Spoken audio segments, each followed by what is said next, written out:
So, Utah State's at least positive, has a positive turnover margin.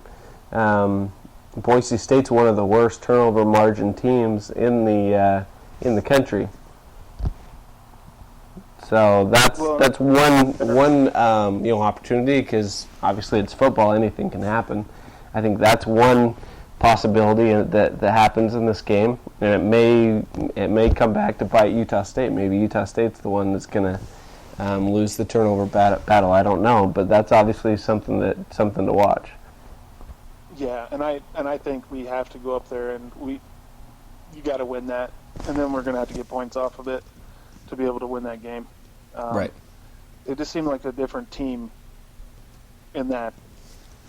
I'm going to quote Scott Gerard from 1280 in that dumpster. I think that's what he said today, of a stadium.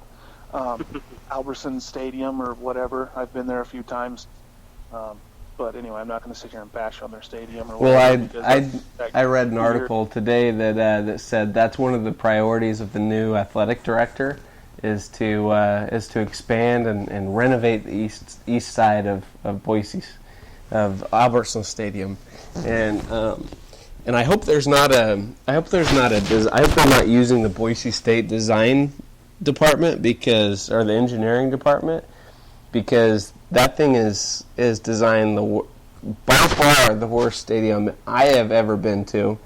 And if they don't bulldoze the whole east side and scoot it closer to the stadium, they're still going to have a crappy dumpster of a stadium. So that could be that east side could be the Taj Mahal, and it's still not a good. Doesn't have good sight lines. It's not a good place to watch football. And I'm pretty sure that's the point of the stadium, is to watch a football game. And whether you're on the first row or whether you're on the last row, you should be able to freaking see the field. And you can't. So it's ridiculous. Anyway, that's my little rant, Tim. No, I agree, and that's what I like about Maverick, is because the stands are so close to the field, and Iowa Stadium, Kinnick, it's the same way. The fans are right on top of the field, and when you have 25,000, right on top of the field, it just makes it a lot louder than when you're, they designed it for a track to go around it, when they were like in the Pee Wees or whatever before they went to Division I. At Boise, yeah. Up there. Yeah, Boise. But no, as far as the game goes, another late start game. I don't complain about that because I don't write news articles. I see a lot of these guys complain about their deadlines and everything. We have I a just deadline. laugh, and it's like, get a new job if you're going to whine about it. Podcast deadline. That's what we have to deal with. Right? I mean, it's like, come on, guys, you're getting paid to write about sports. Yeah. We're not getting paid, and then they complain about it. It's like, oh, I'm going to meet my deadline, whatever. But I don't think the late start's going to have anything to do with it. Being on ESPN, I'm sure they'll fill the stadium. It's going to be loud. They haven't lost yet. But yeah, I haven't had a chance to really sit down and watch any of their games. I know they completely thumped Louisiana Lafayette, and then they were in a couple close. Well, not a couple close, but they were in a close battle, and they won by 3 or 4 against Washington State, and then they beat Oregon State. But I've watched Oregon State play, and Gary's got a lot of work to do up there as well. So kind of don't know really where they stand right now. Just kind of, I don't know. I don't know what to expect. I still don't know what to expect. I'll tell you what I think. I think they've jumped on teams with some trick plays and a good running back, obviously good talent on offense, a decent quarterback, but young quarterback. And they've jumped on teams and got leads, and then the defense isn't really. I mean, they're good enough to obviously pull out the win, but like I say, they're not getting turnovers. Their pass defense yards per game is 285, which is 112th in FBS. Their special teams has been pretty bad. Punt returns is 123rd in the country. Kickoff returns is 71st, which is actually a little bit better than Utah State's. But at least Utah State's punt returns are better. But so I don't know. I mean, I don't see. I personally don't see the complete team that I'm sure Boise State fans see and that say, "Oh, I don't know why people are worried about our defense." So I think everything will be fine. You know, that's kind of Boise State still. And we're undefeated. We're going undefeated. We haven't lost. We're not gonna lose, and blah blah blah. That's kind of what people. That's what annoys people about Boise State fans, right? But they don't have that complete team, and maybe that game will come, and maybe they will improve on those areas. But I'm just not seeing it. You know, even their third down conversion defense is only about 42%, which is 93rd in FBS. So you know they're doing a good job at getting sacks, which they're number one at. Number one in FBS. They're getting a lot of sacks, which is a little bit, you know, that obviously tells me Kent Myers is going to be huge in escaping that pressure. But I don't know. Like I said, I just don't really see that great defense. Obviously, they've got a young defensive line. They've got a young defensive backfield. You know, they lost a couple safeties and cornerback to the NFL, so to graduation. So I guess we'll see. We'll see on Saturday. What do you think, Brian? Well, I'm going to play off something that you just barely were talking about, Isaac, and that's the sacks. So they get to the quarterback often, which may actually play into something that maybe we learned that we could do a little bit last week, and that's the short passing game. The slants, the curls, the ins, the outs, just the 6, 7, 8, 9-yard routes. Stuff that Tarver has shown that he's not afraid to run and hang on to the ball. Andrew Rodriguez, Zach Van Leeuwen caught a couple of passes running just a quick 8-yard out, just a timing route. Head upfield, push that cornerback back a ways and break it off right at 7 or 8 yards. And Kent's already thrown the ball coming out of that break, and it's right there.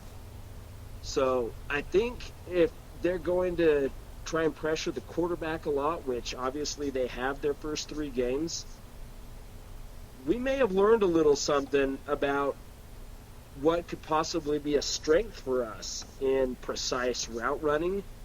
The receivers displaying good hands, which is something that they really hadn't done most of last spring. You know, that was a big concern, is who's going to step up, who's going to step up.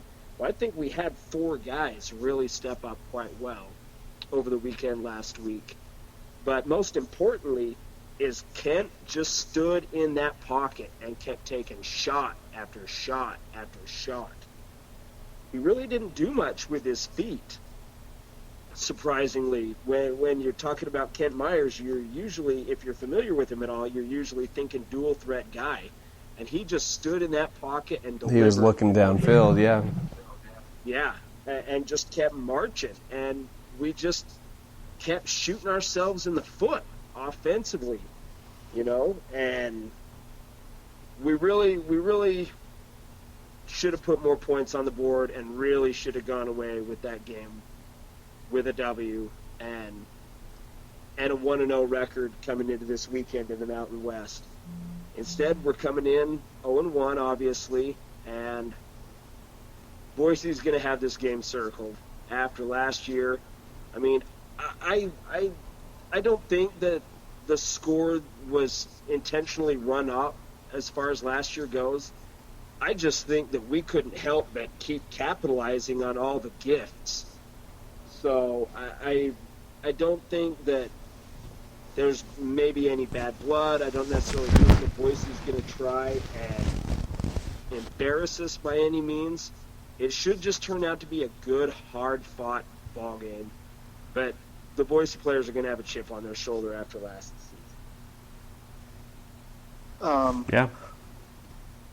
I'm going to just talk a little bit about Kent Myers getting drilled last week. During the game, I couldn't come up to it. I had a birth of my third son on Friday, so I wasn't able to come up to the game, so I watched it here at home.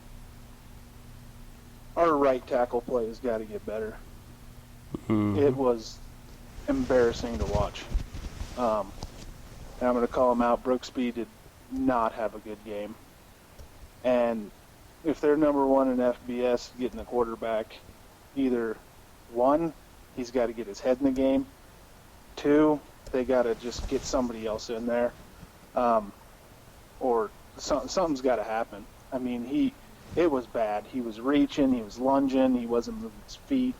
And, I mean, those are not taking anything away from the DNs at Air Force. I mean, those guys are, pretty quick guys. But they're going to see bigger guys. These guys going to be bigger and just as fast at Boise as he just went up against the Air Force. And he played like garbage.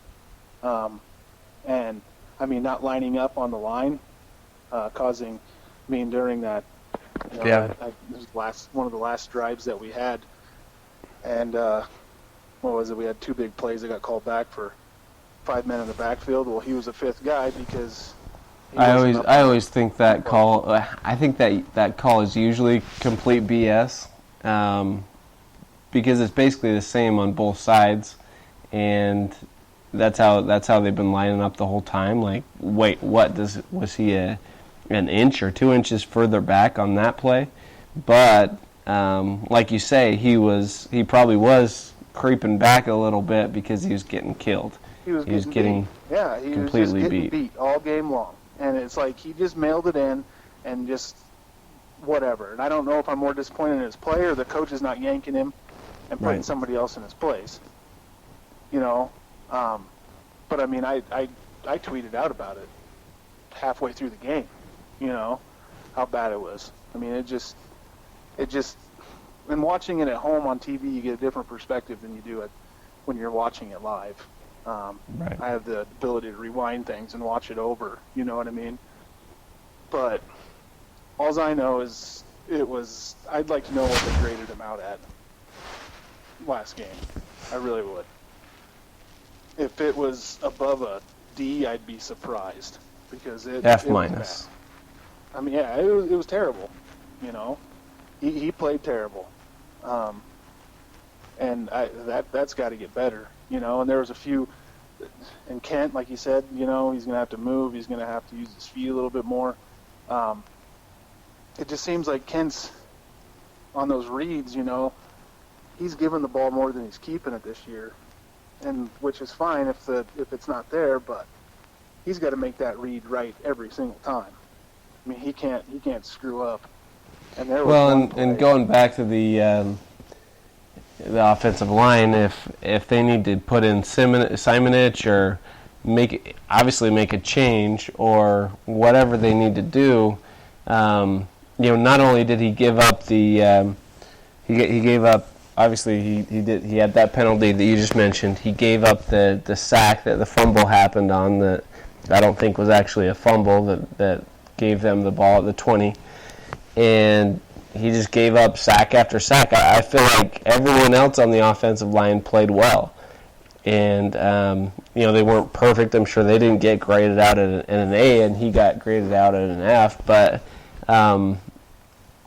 that's what kills Utah State. That's what kills football teams, is one weak link, one guy having a bad night, whether he didn't feel good, whether he quit on the team, whether he just isn't big enough, fast enough, strong enough. I don't know. I don't know what the problem is. It makes no sense to me. But yeah, he didn't get the job done, and he didn't get pulled. He didn't get replaced. They didn't make a change, and it obviously came back to bite Utah State with that fumble and sack.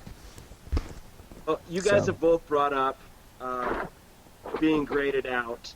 Brooksby graded out of the Air Force game at a 65%.